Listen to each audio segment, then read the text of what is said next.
Buenos días.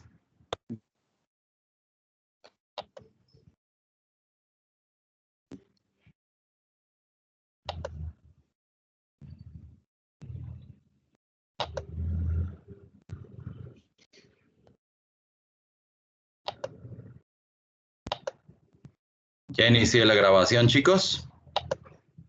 Vamos a comenzar con nuestra clasecita. Si no mal recuerdo, la vez pasada nos quedamos con la idea de cómo se construyen a los nucleones. Los nucleones, recuerden que son partículas como el neutrón y el protón. Esto sale a partir de los experimentos de Rutherford, por lo menos el postulado de que el protón existe como principal partícula que dota de masa a la estructura atómica y además como el portador de la carga 1, que estaría contrapuesta con la carga -1, que es dotada por el electrón, ¿no? Hasta ahí vamos bien. Vimos que uno de los primeros modelos atómicos, basado en los descubrimientos de Rutherford, trataba con que si el protón y el electrón son los únicos constituyentes del átomo, entonces tendríamos que tener electrones internos que se encargarían de hacer del átomo una entidad eléctricamente neutra. Y a la hora de que el núcleo atómico se disgrega, eso me explicaría la presencia de la corriente de partículas beta. Los electrones internos en el núcleo estarían siendo liberados, entonces no hay ningún problema, ¿no? Tenemos que en 1933 llega Chadwick y propone que no solo existen los protones en el núcleo, sino que también tenemos presencia de neutrones, son partículas eléctricamente neutras, y pues no pasan a romper tanto el esquema de dualidad y de masas que teníamos en la estructura atómica. Sin embargo, hay algunas cosas que me gustaría tomar en cuenta el día de hoy. ¿Se acuerdan que, nada más como motivo de recordatorio, habíamos quedado que los protones, que se denotan por una P con un simbolito más, pueden entenderse como una familia de partículas que se llama hadrones. Hadro significa bolsa, es decir, son partículas que están compuestas de otras partículas. Y genéricamente también las podemos clasificar en el conjunto de partículas que se llaman bariones. Recuerden al elemento bario de la tabla periódica, es un elemento de la familia de los alcalinotérreos del grupo 2. Bario significa pesado. Acuérdense de el bariatra, es el médico que se dedica a andarles haciendo consejos acerca del sobrepeso y eso. Bario significa pesado. Entonces, bariones significaría que se trata de partículas pesadas. ¿Pesadas con respecto de quién? Con respecto de otras partículas como el electrón, que en términos de masa son muchísimo más ligeritas que los protones o que los neutrones, ¿no? Entonces, en particular para el caso del protón, veíamos que es un arreglo de 3 quarks. Los quarks son unas partículas que genéricamente se conocen como fermiones. Eso significa que siguen unas estadísticas que se conocen como de Fermi y Dirac, de entre las cuales la más importante es que tienen un spin semientero. En comparación con los bosones, ahorita vemos que son fermiones y bosones. Los bosones siguen otras estadísticas que se llaman de Bose-Einstein, y entre esas estadísticas o entre esas características, la más importante es que tenemos un spin de un número entero. ¿Ah? ¿Alguien por ahí había participado? Profe, que si podía repetirlo. ¿Repetir qué? Porque ya llevo rato hablando. ¿Qué de todo? Desde los variones. Ah, no manches. Eso fue al principio. Bueno, los bariones son partículas pesadas. Generalmente los bariones están compuestas de otras partículas. Protón y neutrón se llaman hadrones porque están compuestas de otras partículas, ¿va? Y después les decía que esos hadrones, como el protón y el neutrón, están compuestas por grupos de 3 quarks. Los quarks son fermiones, son partículas que tienen un spin semientero, en contraposición con los bosones, que son partículas que tienen un spin entero. No se preocupen ahorita de todo esto, no es parte del curso, es nada más parte de seguirnos situando en el trasfondo histórico y científico que permite que la química sea la ciencia con la que tratamos en la actualidad. ¿Va? No se preocupen de todas esas cosas. O sea, finalmente las pueden encontrar en cualquier artículo de divulgación científica, porque la literatura original, cuántica y todo eso, de repente a nuestro nivel son difíciles de que uno se pueda hacer partícipe, dado el trasfondo matemático que involucra. Pero vamos, todo eso se traduce en cosas tan simples como las que les estoy exponiendo ahorita, ¿va? Entonces, para el protón, el conjunto de 3 quarks es del tipo de 2 quarks del tipo up y un quark del tipo down.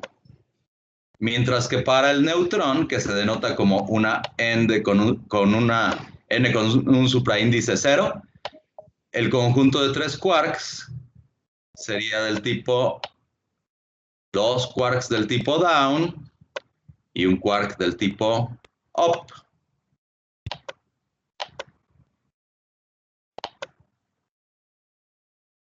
Eso nos llevó a la noción de antimateria, porque se acuerdan que del descubrimiento de la radioactividad, yo veía emanaciones de diferentes corrientes de partículas o de diferentes tipos de radiación. Estaba la emanación beta negativa, la emanación beta positiva, había también un influjo de partículas alfa que tenían una masa aproximadamente de 4 unidades de masa atómica y una carga eléctrica 2 más. Y por último teníamos la radiación del tipo gamma, que la podíamos ver el espectro electromagnético, nada más que tenía asociada una longitud de onda muchísimo más pequeñita que la de los rayos X. Esta, digamos, la primera, la podíamos luego asociar con la presencia de electrones. Ajá. A la hora que se disgrega el núcleo atómico, todos los componentes del átomo salen disparados, entonces la radiación beta negativa no son otra cosa que electrones acelerados. Esta yo la podía identificar en términos de los componentes del núcleo, que al ser fisionado el núcleo atómico, se reorganizan y empiezan a formar núcleos de helio. Esta la podía entender en términos de esta otra, porque se acuerdan que esta tendría que asociarse con una partícula que tendría que tener la misma masa del electrón, pero una carga eléctrica complementaria. A eso le llamamos positrón. Y sabemos que materia y antimateria se aniquilan, entonces a la hora que los positrones se forman como parte del proceso de fisión, esos positrones se empiezan a encontrar con los electrones que constituían al átomo, y la aniquilación de materia con antimateria me da por resultado un haz de rayos gamma. De hecho, aquí lo curioso es que esta reacción ocurre en ambos sentidos. Yo puedo decir que un haz de rayos gamma puede producir de manera espontánea un par partícula-antipartícula, un par positrón-electrón. ¿Ah? Es un proceso perfectamente reversible. Entonces, la antipartícula del protón se llamaría antiprotón, ahora se representa con una P-. ¿Y de quién estaría compuesta? Estaría compuesta de las partículas de antimateria asociadas a los quarks constituyentes, o sea, tendría 2 antiquarks del tipo up y un antiquark del tipo down. O sea, en resumen, habíamos dicho que antimateria no es otra cosa que la materia, pero con carga eléctrica opuesta. Me habían dicho que entonces el neutrón no tendría por qué tener antipartícula, pero sí la tiene, por el hecho de que los quarks sí tienen antipartículas. Entonces, si yo hiciera un antineutrón, ahora lo voy a denotar así, estaría formado por 2 antiquarks del tipo down y un antiquark del tipo up. Ajá. El resultado de esto también me estaría dando una carga eléctrica de 0 o una carga eléctrica neutra, pero de todos modos estoy hablando de el antineutrón, y al encontrarse esto con un neutrón normal o con un protón normal, eso sufriría de aniquilación. ¿Va? ¿Hasta ahí vamos bien? ¿Sí? Sí, sí, profe. Déjenme mostrarles. Eso lo acabo de poner hace ratito en su blog de notas. Está en la primera parte del curso, que sería la parte de el nacimiento de la química. Esto que están viendo en su pantalla es algo así como una tabla periódica que tiene que ver con las partículas que han sido descritas de acuerdo con un punto de vista de la física. Ese punto de vista se conoce como el modelo estándar. No es el único punto de vista, pero es el punto de vista que tiene más evidencias experimentales, por lo tanto es el que en la actualidad se acepta como válido. Sin embargo, como cualquier corriente de la física, puede sufrir todavía modificaciones, se encuentra incompleto. De hecho, esta parte de la que estoy señalando ahorita con mi apuntador, en particular esta partícula que tiene aquí un símbolo de una G mayúscula, el gravitón, es algo que todavía está en una amplia discusión en la física. Esa discusión surgió desde los años 60, 70. Se pensaba que el gravitón tendría que ser el responsable de la gravedad, que es una de las 4 fuerzas fundamentales, pero no está para nada demostrada su existencia. De hecho, no sé si ustedes recuerdan qué es la gravedad. ¿Alguien me lo podría resumir? Si ustedes me contestaran esa pregunta. Einstein decía que la gravedad es una deformación del espacio-tiempo generada por cuerpos masivos. En efecto. Que es lo que genera que, por ejemplo, los planetas tengan su órbita. Así es. O sea, lo que está diciendo su compañero es que los cuerpos tenderían a moverse en línea recta a través del espacio dada su masa.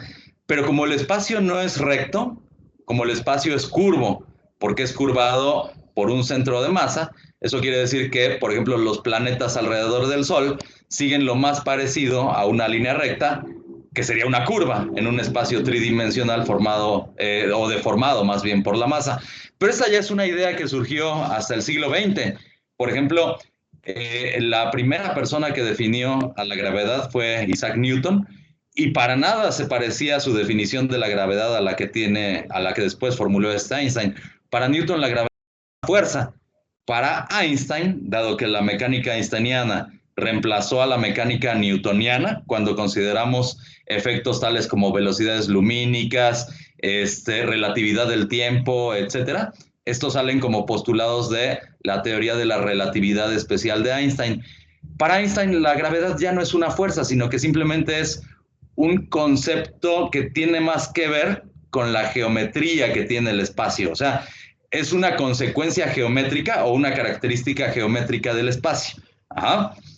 El modelo estándar define que las 4 fuerzas fundamentales tienen su razón de ser en lo siguiente, miren.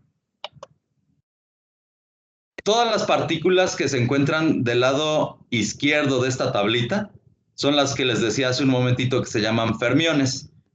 Este conjunto de partículas que tienen color lila serían los quarks. Ajá, son los responsables de formar partículas más pesadas, como los bariones. Y abajo tenemos una familia de partículas que son parecidas al electrón. Son partículas que se constituyen en sí mismas y que se conocen como leptones. Entonces tenemos aquí arriba quarks y abajo tenemos leptones. Ajá.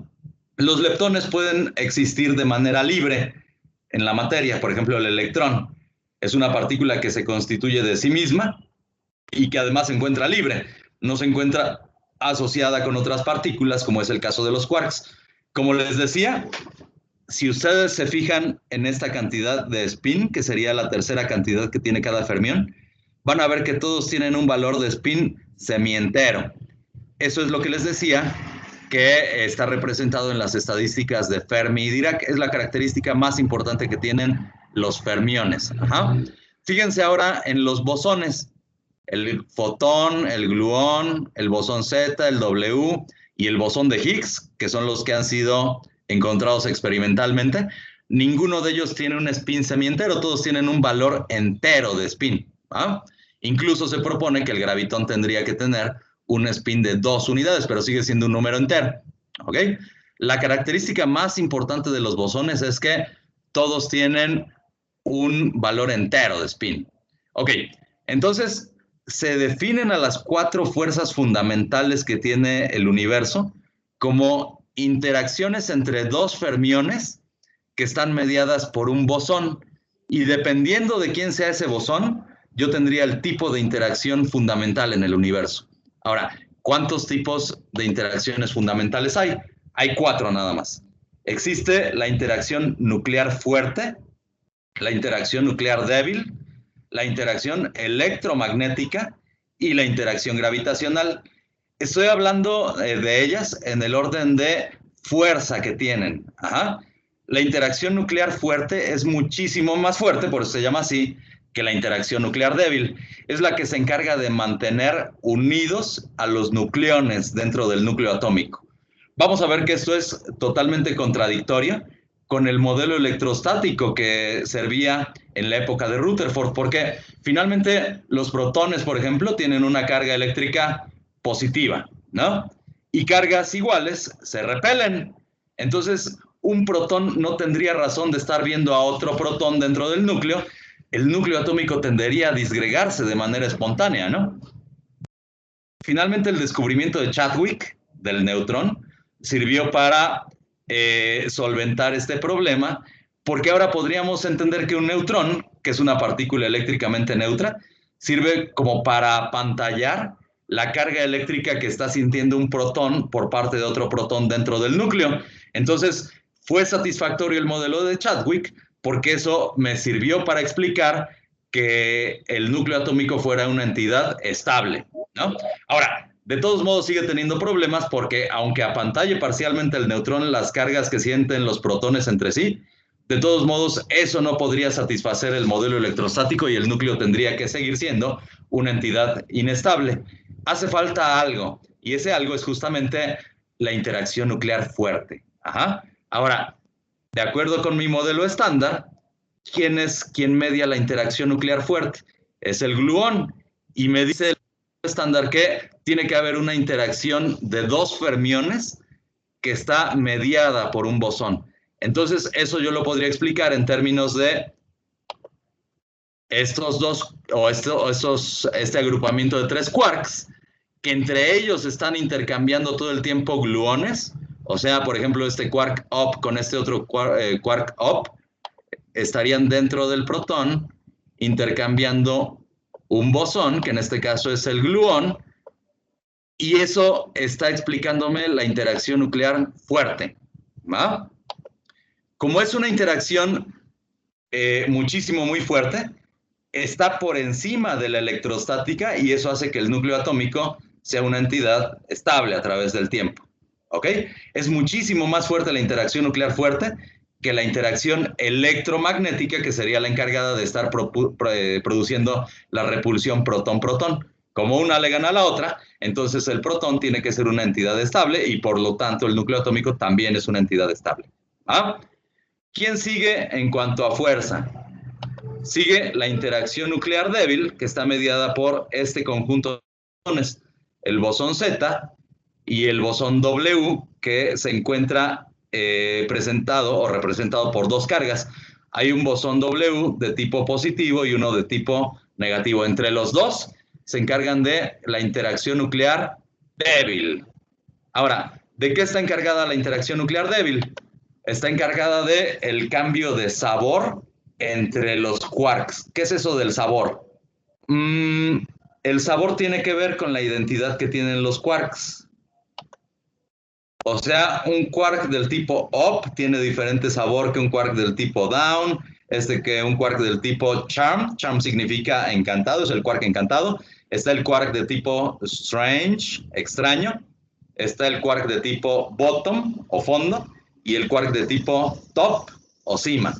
Cada uno de ellos tiene diferente sabor, pero ese sabor puede variar ante el intercambio de un bosón Z o un bosón W. Vamos a ver el caso del protón, por ejemplo.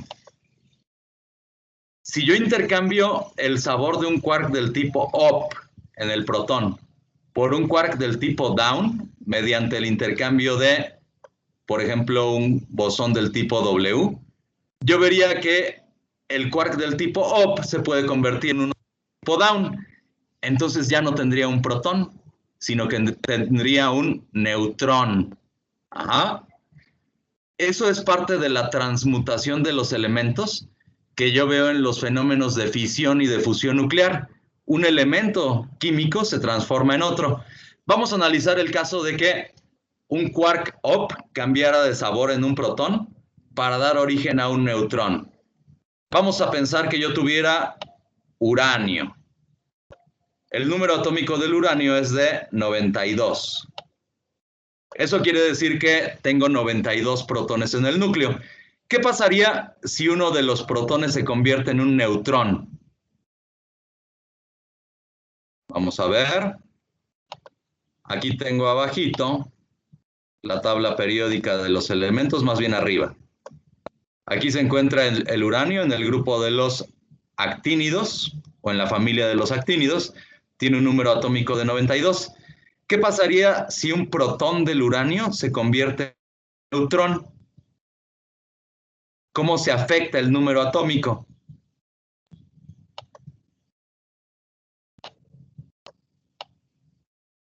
¿Ah? Pues sería de 91, ¿no, profesor? Exactamente. Ya no tendría 92 protones en el núcleo, sino que tendría ahora 91. Eso quiere decir que estoy cambiando el número atómico y por lo tanto estoy cambiando la identidad química del elemento. Ya no estaría hablando del uranio, sino que tendría que estar hablando del elemento 91, que tiene que ser el protactinio. Ahora eso se convierte entonces en el elemento Pa. ¿Va? Pero también podemos tener el proceso contrario. También puedo tener que el uranio 92, o más bien el uranio que tiene un número atómico de 92, sufre un cambio de sabor en un quark perteneciente a un neutrón que hace que se convierta en un protón. ¿Qué pasaría ahora con el número atómico? Tendría que atómico en una unidad. Ajá. Entonces, eso haría que se convirtiera en ¿cuál es el elemento que sigue? El neptunio, ¿no? Ahora el uranio se convertiría en el neptunio, que posee un número atómico de 93. Ajá. ¿Sí? ¿Qué pasó? A una compañera se le fue la señal y está intentando ingresar. No sé si lo puedo dar. A ver, otra vez no alcancé a escuchar su transmisión. Repita, por favor. A una compañera se le fue la señal y está Ya intentando le ingresar. di la asistencia, pero también dile a tu compañera que no manche. Ya son las 11:57. Tenemos que ser puntuales. Profe, es que yo estaba solamente que se me fue el internet un ratito. Lo siento. Está bien, la perdono. Gracias. Bueno. ¿Dudas con respecto de esto del cambio de sabor? La ciencia que se ocupa de este tipo de conversiones, permítame tantito, se conoce como cromodinámica cuántica. Como habíamos visto, una partícula estable o un hadrón es un arreglo de 3 quarks. Pueden haber también arreglos de 2 quarks que se llaman mesones. O sea, por ejemplo, la combinación entre un quark down y un quark up me daría un mesón. En general, los mesones son partículas que tienen una vida media muy pequeñita, o sea, se desintegran rápidamente. Ajá. Casi siempre son más estables los hadrones, pero la ciencia que se encarga de estudiar las relaciones de estabilidad entre los quarks se conoce como cromodinámica cuántica. Ahí se hace una analogía del color. Hagan de cuenta que cada uno de los quarks tiene un color chillón. Amarillo, azul, profe. Magenta no lo podemos decir porque decir magenta no es de machos. Tenemos que decir que es rojo, ¿no? O algo por el estilo. Cada uno de los 6 quarks tiene un color chillón y la combinación de 3 quarks que dé lugar a un hadrón tiene que darme por resultado un color aburrido, un color neutro, así como gris o blanco. Si el color resultante sigue siendo chillón, quiere decir que el quark resultante, que el hadrón resultante va a ser inestable y va a tener una vida media muy pequeñita. ¿Qué pasó? ¿Qué me decía, señor? Profe, ¿se escucha mi micrófono? Sí. Ah, qué bueno. Eres el líder, yo no entendí mucho, es que yo llevo un rato tratando de arreglar esto. No entendí mucho de cómo cambiaba el número de protones. Ok. O sea, de los sub, bueno, ¿cómo cambia el intercambio? Ok. Espontáneamente, yo puedo tener un intercambio de un bosón. Eso es lo que representa la interacción nuclear débil en el universo. ¿Ah? Acuérdense que los bosones se intercambian entre fermiones y eso produce cierto efecto. Si yo, por ejemplo, tengo un intercambio de gluones, eso me explica la interacción nuclear fuerte. Para la interacción débil, el intercambio de un bosón del tipo Z o W hace que el quark cambie de sabor y por lo tanto cambia la identidad de la partícula de la cual está formando parte. Si, por ejemplo, yo tengo que en un protón cambia de sabor un quark up, ese quark se va a convertir en un quark down y eso ya no me da por resultado un protón, sino que me da por resultado un neutrón. ¿Ah? Y ahí es donde tengo que empieza a cambiar el número atómico. Si, por ejemplo, en un átomo un protón se convierte en un neutrón, eso significaría que ya tengo una carga positiva menos, ¿no? Entonces estaría hablando del elemento que tiene un número atómico inferior. Si por el contrario tengo un neutrón que cambia de identidad a un protón, entonces ahora estaría hablando del elemento que sigue. Es transmutación en los elementos. Y se da gracias a la interacción nuclear débil. ¿Ok? Esta se llama débil porque tiene un efecto más débil, valga la redundancia, que la fuerte. Y entre más sea la fuerza que tiene una interacción, menor va a ser el alcance también que tenga. La interacción nuclear fuerte tiene su radio de acción, digámoslo así, nada más a distancias del núcleo. Más allá del núcleo atómico, ya no se siente la interacción nuclear fuerte. Es decir, los electrones que están rodeando al núcleo atómico ya no alcanzan a sentir la interacción nuclear fuerte. Solo se puede sentir entre las partículas que constituyen el núcleo. La interacción nuclear débil tiene un rango todavía, es más débil que la fuerte, pero tiene un rango de acción mayor. Entonces ya se puede empezar a sentir por los electrones. Por ejemplo, veámoslo de esta manera. Este fenómeno se conoce como captura K.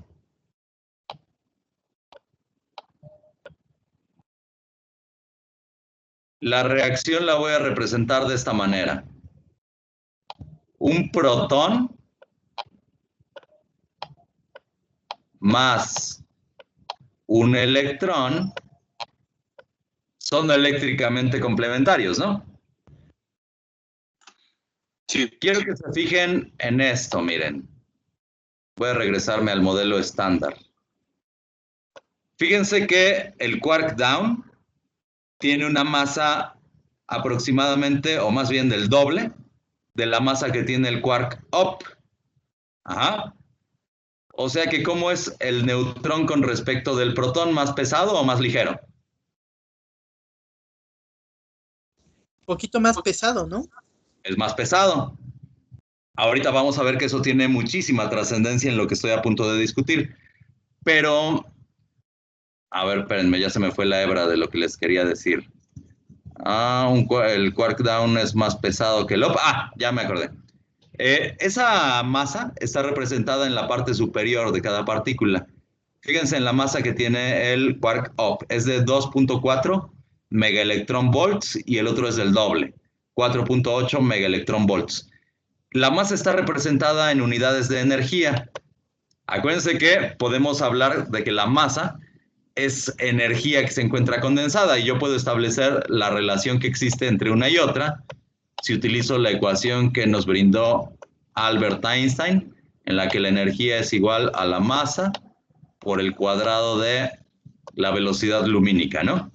Si me regreso al modelo estándar, por eso es que aquí está expresado como megaelectronvolts entre el cuadrado de la velocidad de la luz. Eso me daría luego una conversión a la masa atómica. ¿Hasta ahí vamos bien? Ok.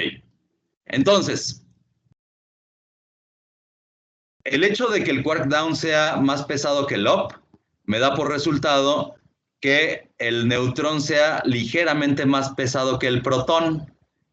Ahora, ¿qué pasaría si un electrón es absorbido por un protón?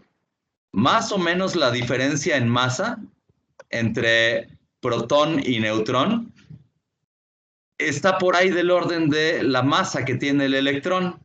Entonces yo puedo hacer esta reacción en este sentido. Como estoy sumando una carga positiva a una carga negativa, el resultado sería que tengo una carga neutra. O sea que la captura de un electrón por parte de un protón me puede dar por resultado un neutrón. Este fenómeno se conoce como captura K. Captura K. ¿Por qué K? ¿Se acuerdan? Me voy a adelantar otra vez un poquito a los hechos. ¿Se acuerdan del modelo atómico de Bohr en el que yo tenía órbitas concéntricas, ¿no? Órbitas planetarias y concéntricas en torno del núcleo. Y esas órbitas se llamaban órbita K, órbita L, órbita M, etc. Los electrones de la órbita K son los que están más cercanos del núcleo. De hecho, vamos a ver después, ese primer orbital de tipo K también se conoce como orbital de tipo S y es una esfera perfectamente uniforme. La probabilidad de que un electrón esté en cualquier de esa esfera es de 1. O sea que el electrón en la capa K tiene una probabilidad de existir en el núcleo atómico. Se parece mucho a la idea que habíamos planteado la vez pasada de que los electrones podían estar algunos en el núcleo, ¿no? Pues bueno, no se encuentra contrapuesto con la mecánica cuántica que conocemos en la actualidad. O sea, los electrones, los primeros electrones en el átomo, todo el tiempo están atravesando el núcleo atómico. Pueden ser entonces capturados por los protones mediante el intercambio de un bosón y entonces tendríamos que el protón se convierte en un neutrón. ¿Ah? Ahí es donde les digo, la interacción nuclear débil tiene mayor alcance que la fuerte, entonces todavía a nivel de los electrones puede estarse verificando. ¿Cuál es la interacción que sigue? Es muchísimo más débil que la interacción nuclear débil. Está representada por el fotón y ahora el fenómeno que produce es la interacción electromagnética. La interacción electromagnética es muchísimo más débil que las dos anteriores, pero es de mayor alcance. Entonces, prácticamente todos los fenómenos que yo veo en la química y en la física están representados por la interacción electromagnética. El hecho de que yo pueda ver a la galaxia de Andrómeda con un telescopio obedece a la interacción que hay entre los fotones y los constituyentes de la materia. Pero les decía la vez pasada, la materia o la antimateria tienen el mismo tipo de interacción con los fotones o con la interacción electromagnética y eso hace que a priori yo no pueda distinguir materia de antimateria. ¿Ah? ¿Y cuál sería la más débil de todas? La más débil de todas es la interacción gravitacional. Ajá. Prácticamente no afecta a la materia. Yo no puedo tener, por ejemplo, reacciones a nivel nuclear o a nivel químico por parte de la gravedad. Pero finalmente la gravedad es la responsable de la estructura que tiene el universo, porque a pesar de que es la más débil, es la que tiene mayor alcance de todas. Ahora, me plantea el modelo estándar de la física que la gravedad tendría que tener su consecuencia en el intercambio de gravitones por parte de los fermiones. Eso les digo, no se encuentra demostrado, entonces yo podría perfectamente excluir al gravitón del modelo estándar, pero digamos es conveniente bajo ciertas ópticas el pensar que el gravitón es el responsable de la interacción gravitacional. Podría ser algo totalmente innecesario, o sea, simplemente podría significar que nosotros no estamos entendiendo adecuadamente a la gravedad. Como les decía hace unos momentos, si yo trato de ser consistente con la mecánica que propuso Einstein, la gravedad no tendría que ser ni siquiera una fuerza, es simplemente una consecuencia geométrica de la forma que tiene el espacio-tiempo. Entonces ahí es donde hay una polémica importante con el modelo estándar y como parte de otras cosas. Déjenme ponerles ya nada más como una curiosidad, un videíto. Vamos a ponerle acá tu tubo.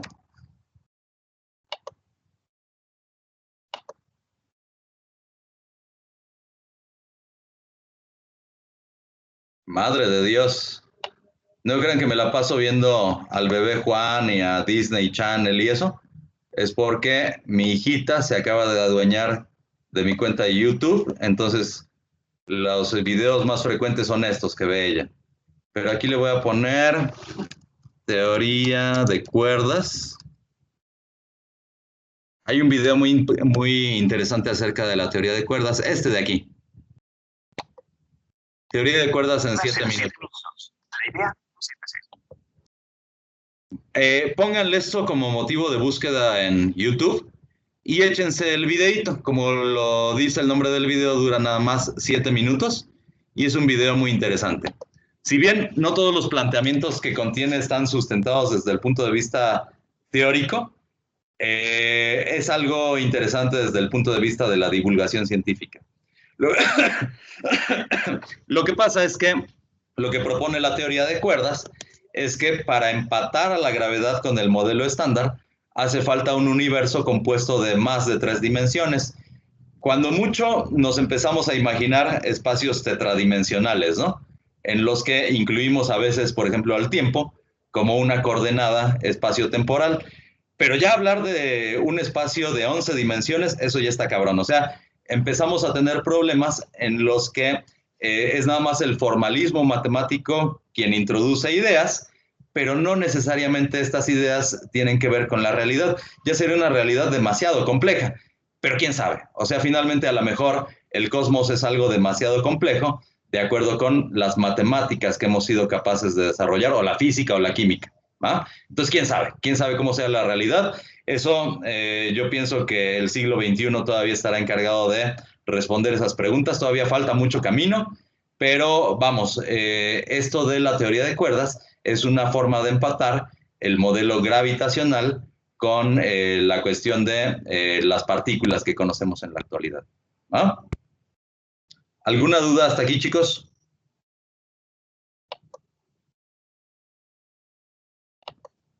¿Todo va marchando bien?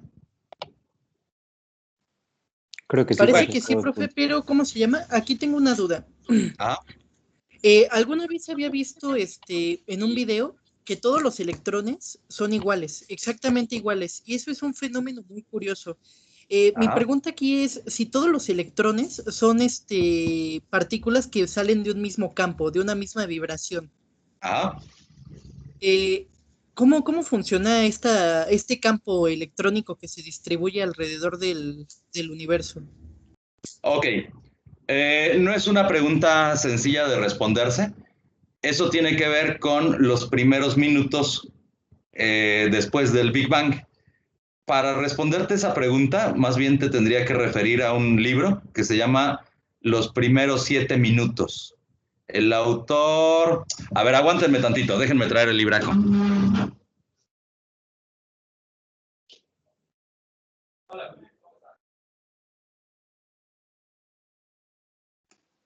Chale, banda. Yo que no sé mucho y ya empiezan a hablar de teoría de cuerdas. Pura física cuántica aplicada. Sí, pero nosotros no somos científicos.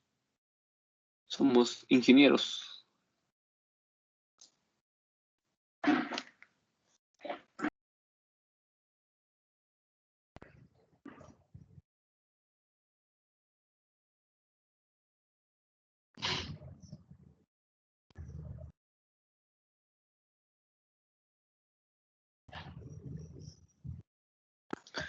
¿Ustedes sí lo están entendiendo chido? Pregunta seria. Yo sí tengo mis dificultades, pero me está gustando mucho la clase. O sea, pero ¿le estás entendiendo? Encontré el libraco, pero ahorita te digo quién es el autor. No se llaman los primeros 7 minutos, se llaman los primeros 3 minutos. Los primeros 3 minutos. Maldición. La verdad es que el Bing está bien chafa. Déjenme pasar al Google.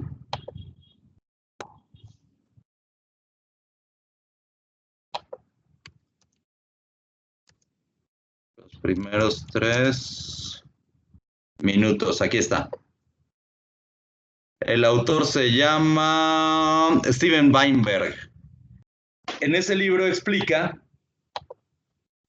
cómo en el universo que estaba definido totalmente por la energía, de repente la interacción electromagnética dejó de estar mediando o dejó de estar más bien definiendo el comportamiento del universo. Entonces eso tiene que ver con lo que tú me preguntas. Te digo, no es una pregunta que tenga una respuesta fácil.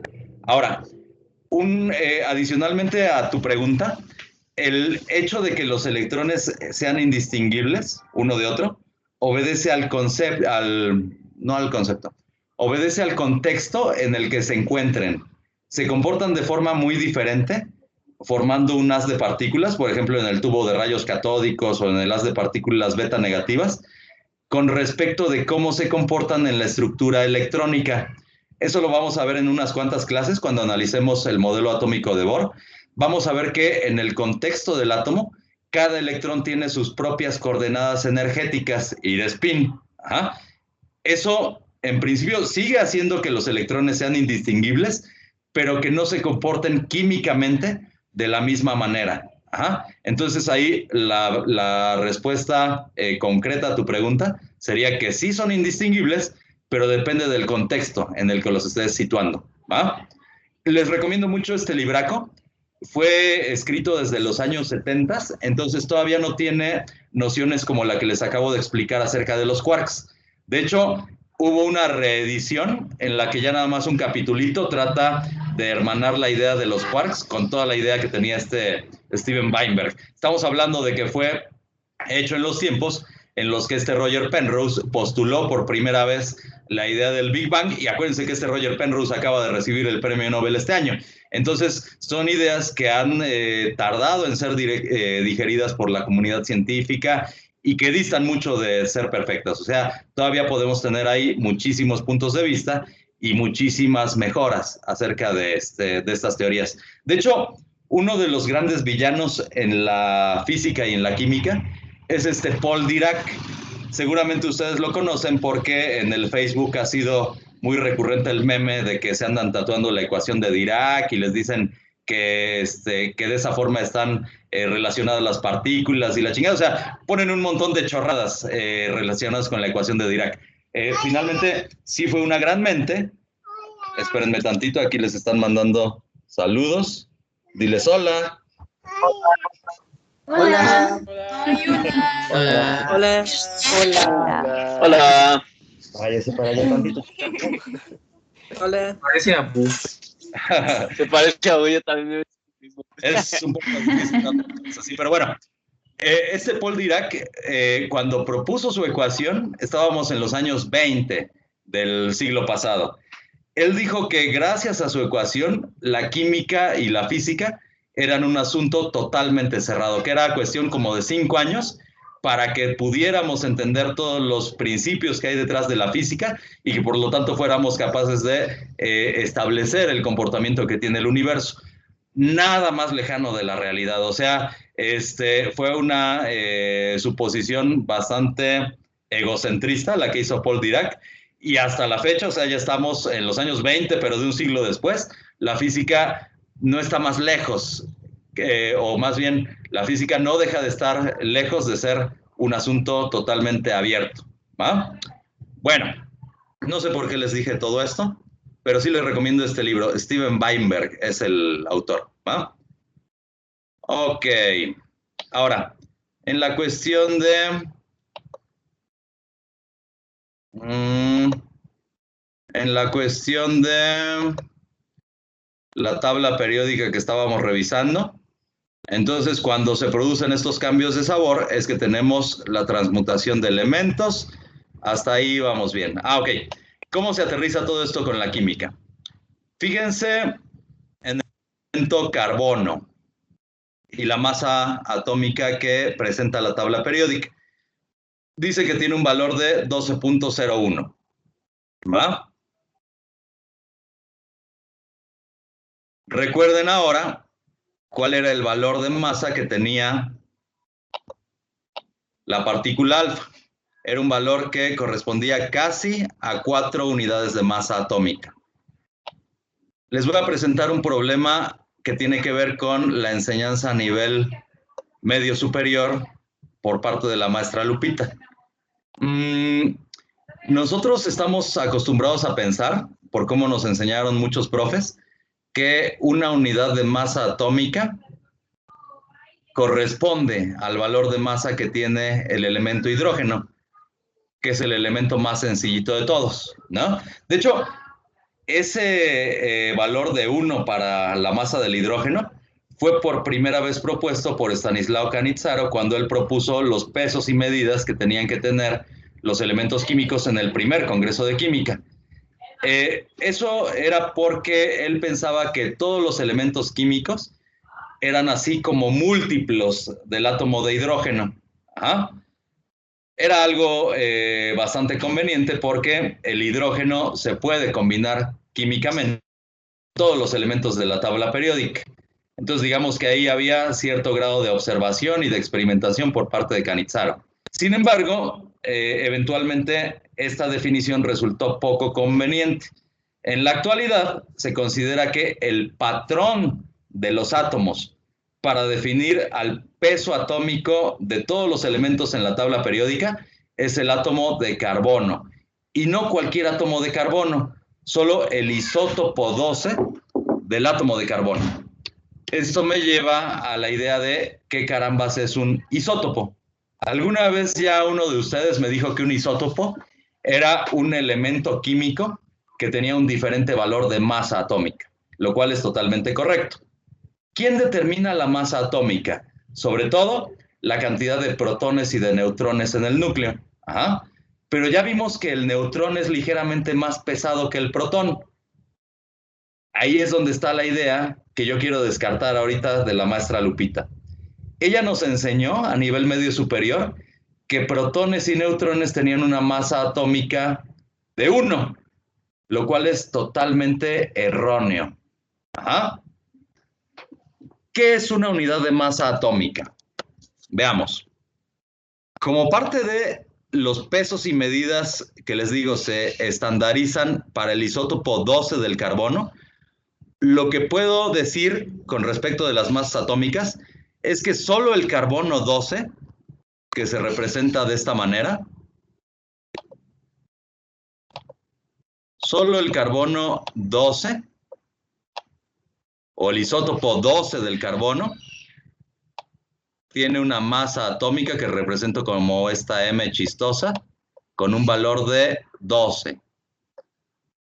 12 unidades de masa atómica. Este es el patrón para definir a la cantidad de sustancia. Así como el metro tiene un patrón que se basa en el átomo de kriptón, el segundo tiene un patrón que se basa en el átomo de cesio, etc.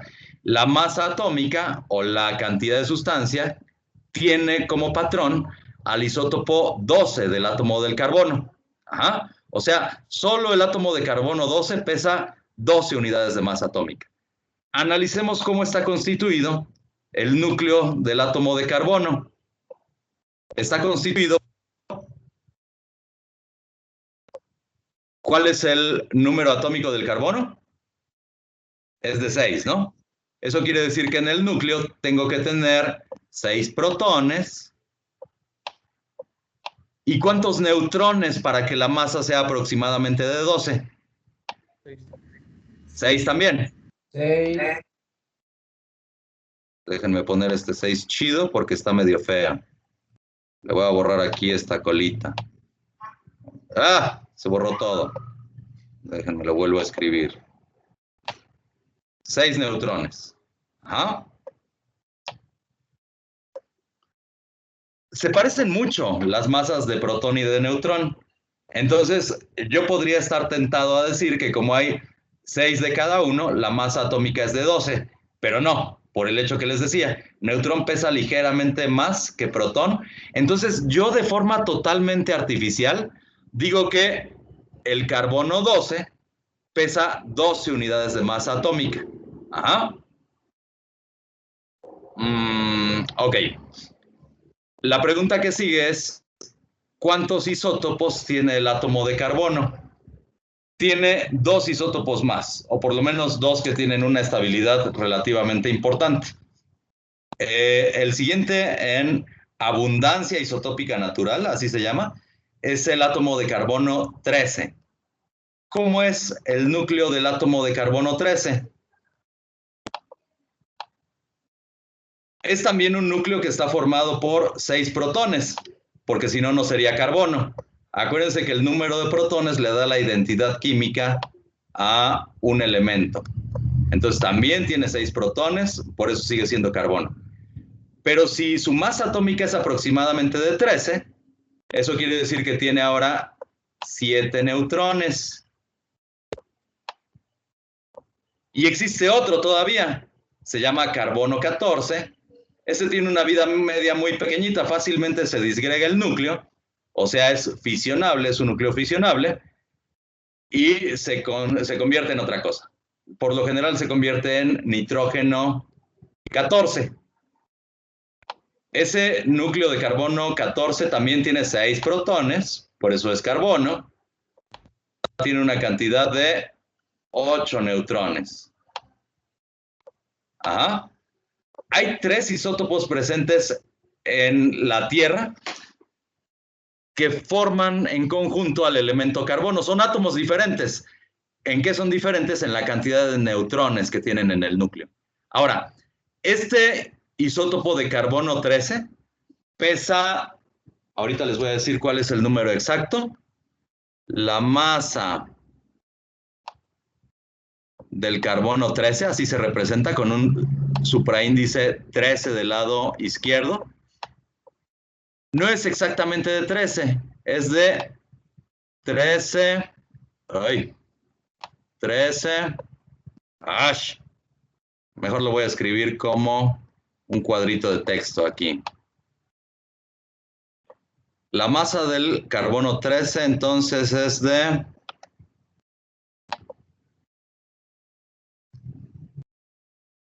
13.00335 unidades de masa atómica.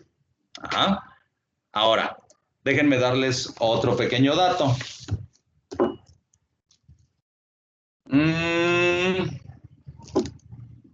El carbono 12 prácticamente es todo el carbono que yo encuentro en la corteza terrestre. Tiene una abundancia isotópica natural que es de el 98.9%. Mientras que el carbono 13 solo tiene una abundancia en la corteza terrestre del 1.1%. Si se dan cuenta, esta suma de 1.1 más 98.9 ya me da el 100%. Eso quiere decir que prácticamente es despreciable la cantidad de carbono 14 presente en la corteza terrestre. Para fines prácticos puedo despreciar al carbono 14. Ok, ahora, ¿cómo calculo yo la masa atómica que tienen los elementos en la tabla periódica? Ese cálculo se conoce como masa atómica ponderada. La pregunta aquí sería, ¿por qué en la tabla periódica yo estoy viendo que el carbono no pesa 12, sino que pesa 12. Este valor de 12.01 es el que les acabo de decir, se llama masa atómica ponderada, y para su cálculo yo tengo que ver cuál es la masa de cada isótopo que se encuentra presente en la naturaleza y cuál es su abundancia isotópica natural. Entonces, para determinar la masa atómica ponderada del átomo de carbono, voy a cambiar aquí mi color, considero el producto de la abundancia isotópica natural, que sería en cantidades decimales de 0.989. Esto lo multiplico por el peso atómico que tiene el isótopo 12 del carbono, que sería de 12, justamente porque es el patrón. 12.000 unidades de masa atómica. Y a eso le sumo la contribución que tiene el carbono 13. La abundancia sería de 0.011. Y a eso lo multiplico por la masa que tiene. que sería de 13.00335 unidades de masa atómica, ¿no?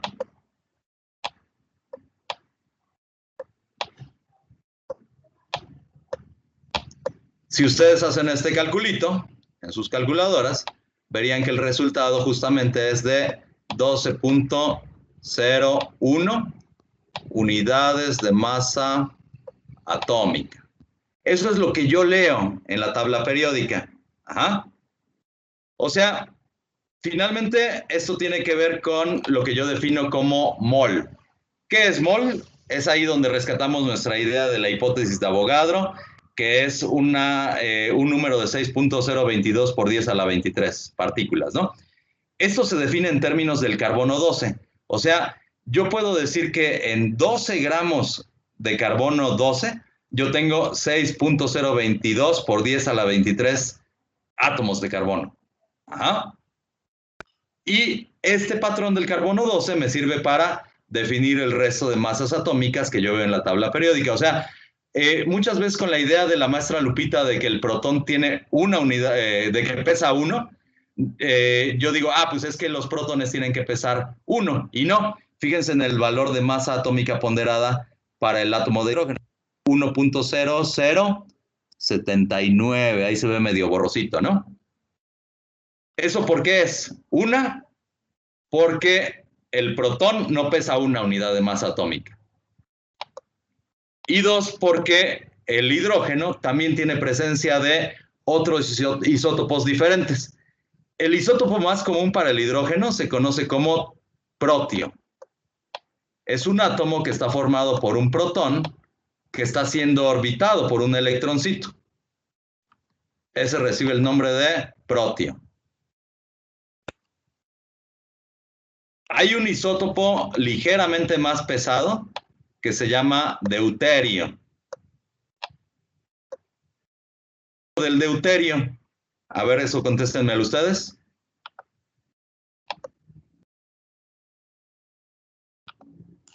Pues igual tendrá su dos electrones alrededor y un protón igual, medio. Más o menos, más o menos. Si tuviera 2 electrones, eso significaría que ya no es hidrógeno. Le estaría cambiando la identidad química y estaría hablando del elemento helio. Tiene que ser idéntico químicamente, o sea que su núcleo tendría que estar formado por, lo voy a pintar aquí, por un protón, para que siga siendo hidrógeno, pero tiene que tener algo que altere su masa, y ese algo es un neutrón. Químicamente son idénticos, protio y deuterio. En lo que podemos encontrar variación es en su masa atómica. Y hay un tercer isótopo para el átomo de hidrógeno. Se llama tritio. Y tiene una masa atómica aproximadamente de 3. ¿Cómo sería entonces el núcleo de tritio? Ahí, ¿qué? Un protón, ajá, me dijo bien. ¿Y qué más? 2 neutrones. Un protón y 2 neutrones. Espérenme, déjenme borrar esto. Bórrese. Aquí está. Déjenme introducir otro cuadro de texto. Bueno, me lo pinto hasta acá.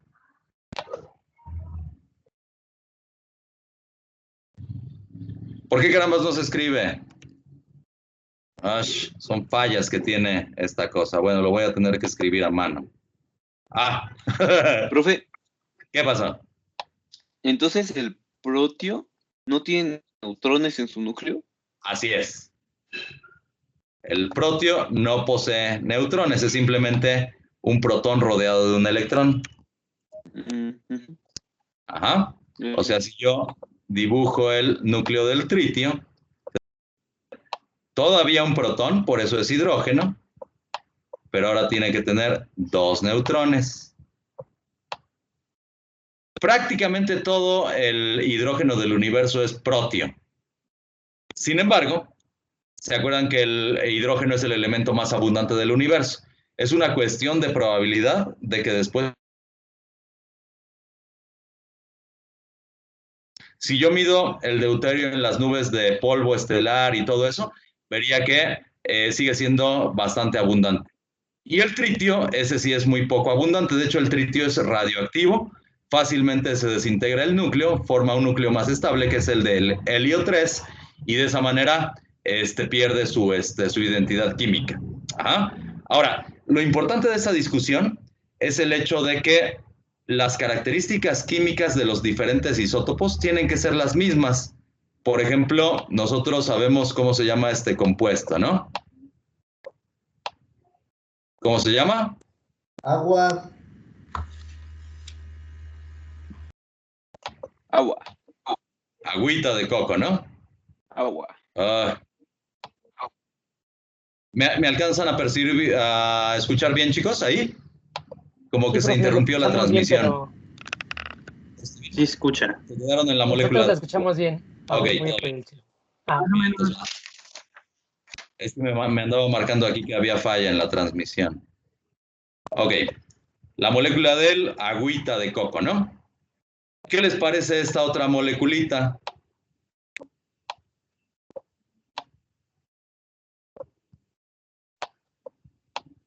Este isótopo de 2H, que es el deuterio, también lo puedo representar como una letra D. Y este 3H, al tritio, también lo puedo representar como una letra T. Entonces también podría yo formar este otro compuestito. Los tres son agua. Ajá. Nada más que esta D2O se conoce como agua pesada o agua deuterada. El nombre correcto es óxido de deuterio.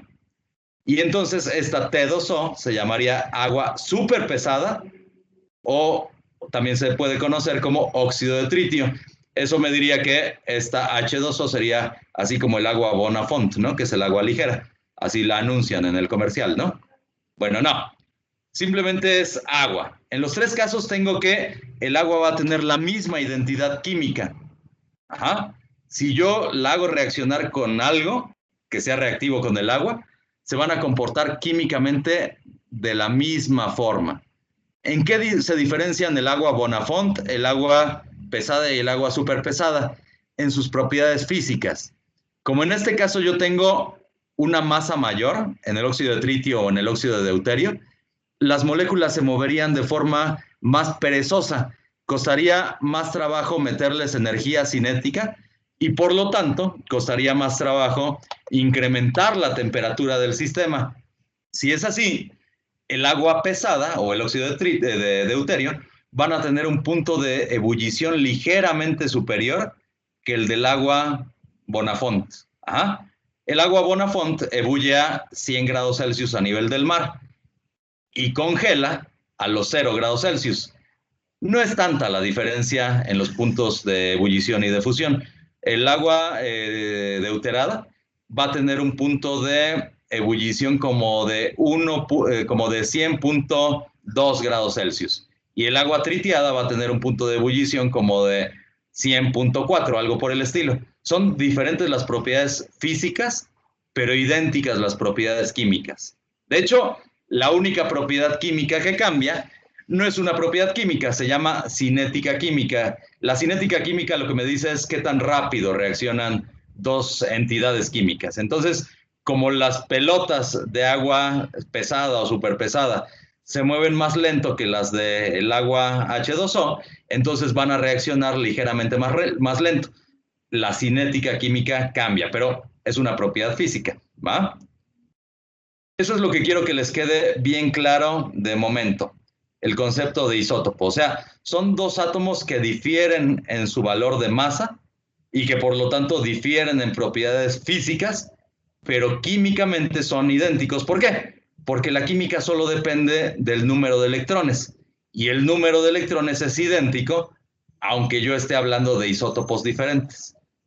¿Sale? Vamos a hacer el análisis de un elemento diferente. Por ejemplo, el átomo de uranio.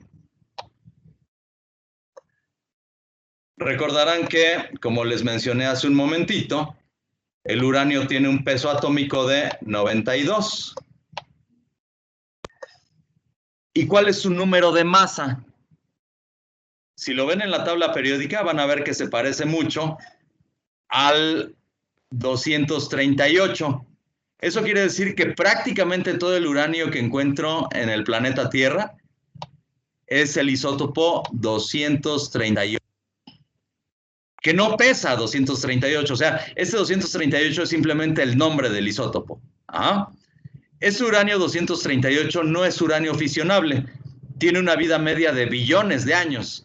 Eso quiere decir que cuando explote el Sol, cuando se convierta en una estrella roja, va a seguir habiendo uranio 238 en el planeta Tierra. Hay otra especie de uranio, otro isótopo, tiene el mismo número atómico, pero tiene diferente número de masa. Es el uranio 235. Este uranio 235 sí es fisionable, tiene una vida media de unos millones de años y es lo que me sirve como combustible de los reactores nucleares. Vamos a hacer el cálculo de partículas subatómicas que hay para cada uno de estos isótopos.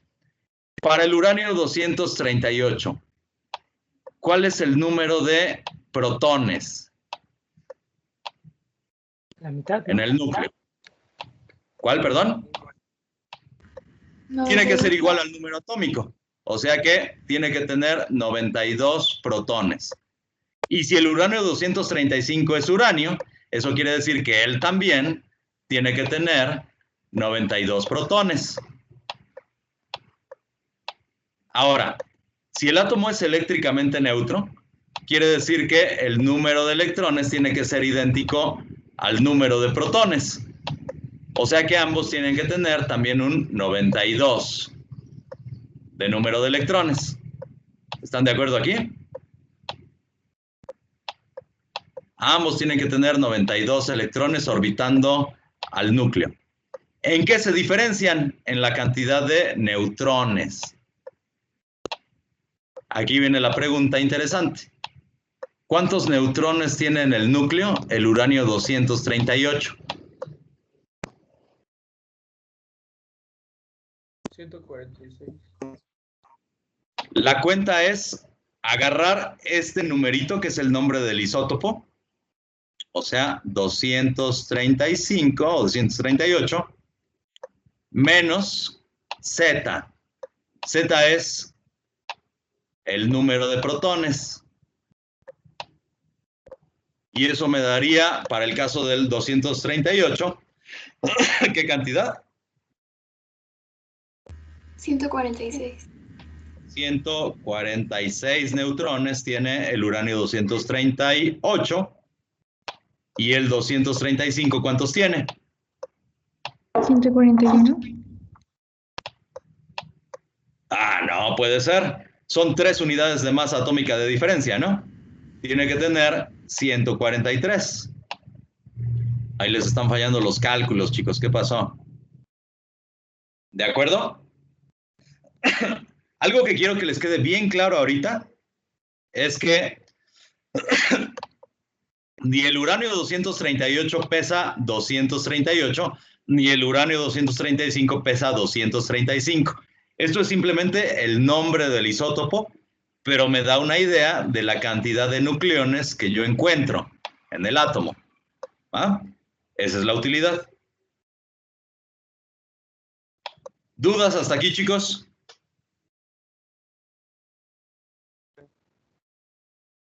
¿Todo bien?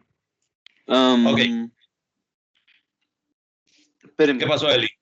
Estoy tratando de ver en qué tengo duda. Ok. ¿Se puede regresar a la anterior? ¿Al pizarrón? ¿Al pizarrón? Esta discusión todavía nos puede llevar algo de tiempo.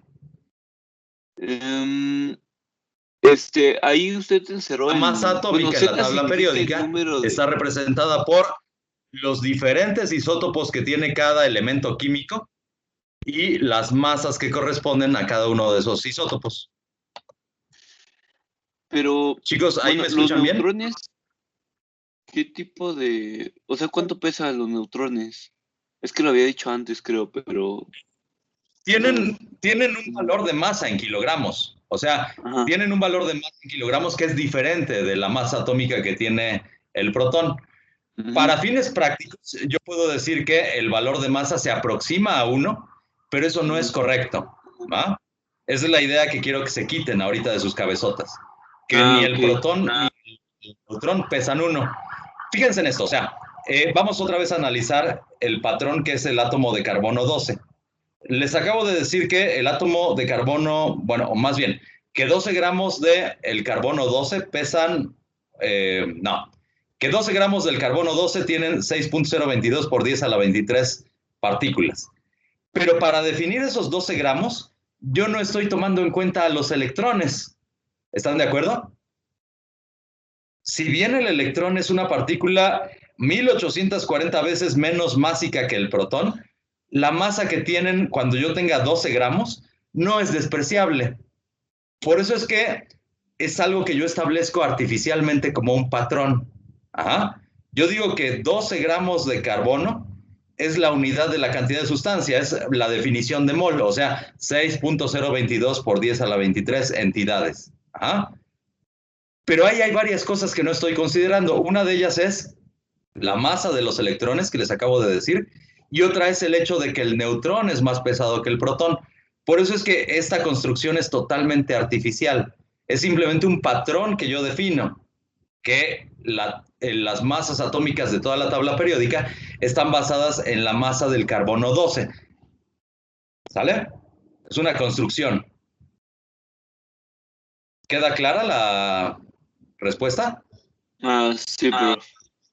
¿Más o menos? Ok, la siguiente clase les voy a explicar bien qué es una UMA. Ahorita nada más quisiera regresarme a algo que tiene que ver con tu pregunta. Ya para terminar la clase. Me voy a regresar al modelo estándar de partículas. Fíjense cuál es la carga que tiene el quark up. Es de 2/3, ¿no? Y la carga que tiene el quark down es de -1/3. ¿Se acuerdan que el protón eran 2 quarks up y 1 down? Eso quiere decir que, a ver, vamos a regresarnos. Eso quiere decir que en el protón tengo que tener una carga de 2/3 por parte de un quark up, más 2/3 por parte del otro quark down, menos 1/3 por parte del quark down. ¿Qué me daría por resultado eso? Son 4/3 menos 1/3. Esto me daría más 3/3, ¿no? O sea, me daría la carga 1 más que yo puedo identificar para el protón. Si hacen esas cuentas para el neutrón, se van a dar cuenta de que el resultado tiene que ser 0. Tiene una carga neutra. Pero ¿qué madres con esto de una carga eléctrica fraccionaria? O sea, 2/3 menos 1/3 es una carga eléctrica fraccionaria. ¿Están acostumbrados ustedes a ver una carga eléctrica fraccionaria? ¿No? ¿Pero qué es nomás números enteros. Así es. Pero espérense, ese número entero yo también lo establecí de una forma totalmente arbitraria. O sea, yo para fines de calcular cosas en la química o en la física, digo que el protón tiene una carga de 1 más o que el electrón tiene una carga de 1 menos, pero eso es una construcción artificial. O sea, en el sistema internacional, el electrón tiene una carga de cierto número de coulombs, ¿no? Eso es lo que yo asocio con la carga de 1 menos. En realidad, esta construcción de que los quarks tengan una carga fraccionaria no nos tendría que molestar. O sea, simplemente en valores de carga, en valores de coulombs, tienen cierto número de carga y a la hora que se asocian para formar al protón o al neutrón, esa carga eléctrica se modifica, ¿no? O sea, lo que es ahí artificial es el concepto de carga unitaria que yo establezco de forma artificial para el protón o para el neutrón. Siguen teniendo valores de carga, quién sabe cuáles sean. De la misma manera, hay valores de masa para el protón o para el neutrón en el sistema internacional que no tienen que corresponder con una cuestión unitaria, con esta cuestión de la unidad de masa atómica. hay que saber distinguir qué es una cantidad que existe en la naturaleza y algo que yo agarro como patrón para que me sirva en ciertos cálculos. En este caso, para los cálculos estequiométricos, el patrón es el átomo de carbono 2. O para cálculos que tienen que ver con la electrodinámica, el patrón es la carga unitaria. Pero no tiene nada que ver con la realidad. ¿Sale? ¿Hasta aquí vamos bien? Hasta ahí, Ok. chido. Muchas gracias. Bueno, otra vez quisiera que se echaran, los que no lo han hecho, un clavado en la biblioteca de contenidos, se vayan a el 9, que es apéndices y bibliografía, y chéquense esto de videos interesantes. Ahí es donde viene que el átomo no es como lo pintan. Eso lo vamos a estar explotando en las siguientes clases.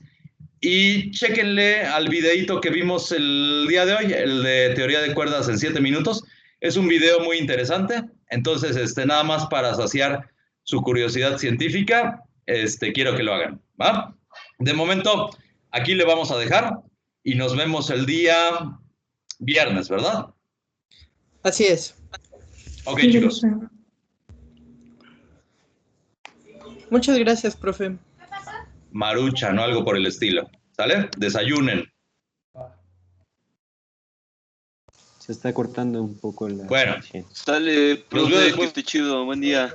Gracias. Vale, Hasta luego. profe. Gracias, bro. Buen día.